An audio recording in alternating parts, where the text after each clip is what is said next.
Before you buy the DJI Avata 360, you need to watch this video because on paper it sounds amazing. A drone that records everything around it and you choose the shot later. But in reality, it doesn't work the way you expect. And depending on how you use it, this could either be a really powerful tool or a complete waste of money.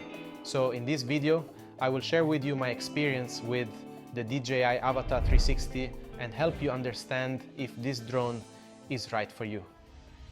So, the DJI Avata 360 is not just a drone that records 360 video. You can still fly it like a normal FPV drone, framing shots in real time. That option is there, but that's not really the point of this drone. The real difference is how you shoot. With a normal drone, you plan your shot before you fly. You set the angle, frame it, and capture it. With the Avata 360, you just fly and record everything around it.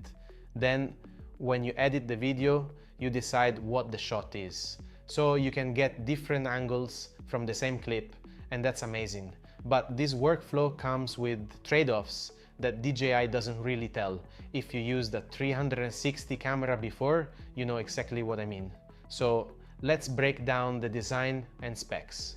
The build quality looks solid, like most DJI drones. You've got that exposed spherical lens setup to capture everything around you, which also means it's more vulnerable, but the lenses are replaceable, which helps a lot.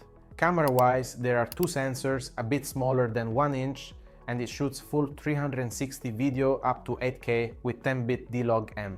So on paper, you've got a lot of flexibility in post. The controller and goggles are basically the same of the Avata 2, so if you're already using that, it's an easy transition. Bear in mind that this is not a sub 250 gram drone, it's in fact around 450 grams, and that has real implications depending on where you fly. And the price is roughly between $500 and $1,000 depending on the combo and in what country you buy it from.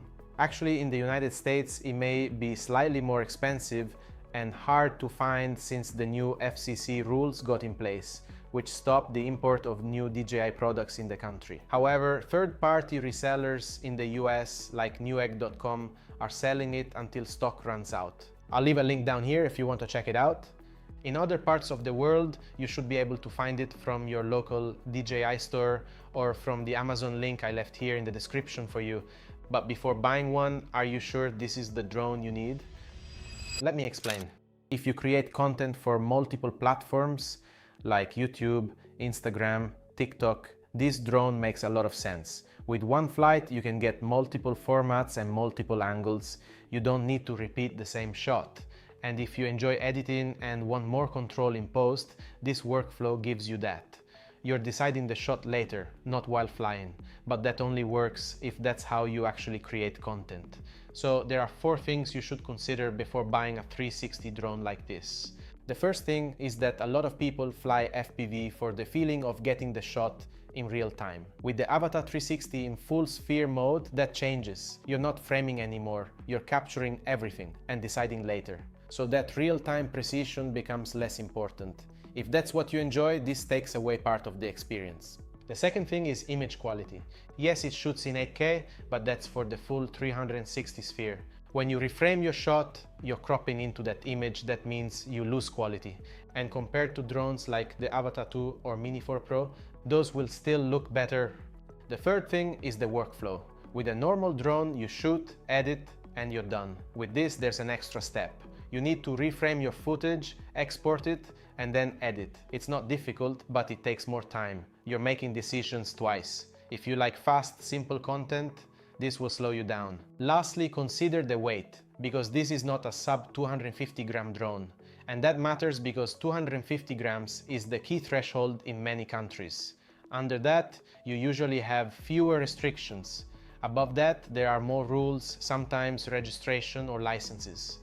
If you travel a lot and want something easy to fly anywhere, this could become a limitation. As I mentioned earlier in the video, the price sits roughly between $500 and $1,000, depending on the combo and where you buy it from. So, do I think it's worth it? Well, if you're creating for multiple platforms and you're comfortable editing 360 videos, then this drone is great. Otherwise, there are probably better drone alternatives like the Anti-Gravity A1 if you want to stick to the 360 category, but under 250 grams. Or the Avata 2 if you want FPV and care about the flying experience.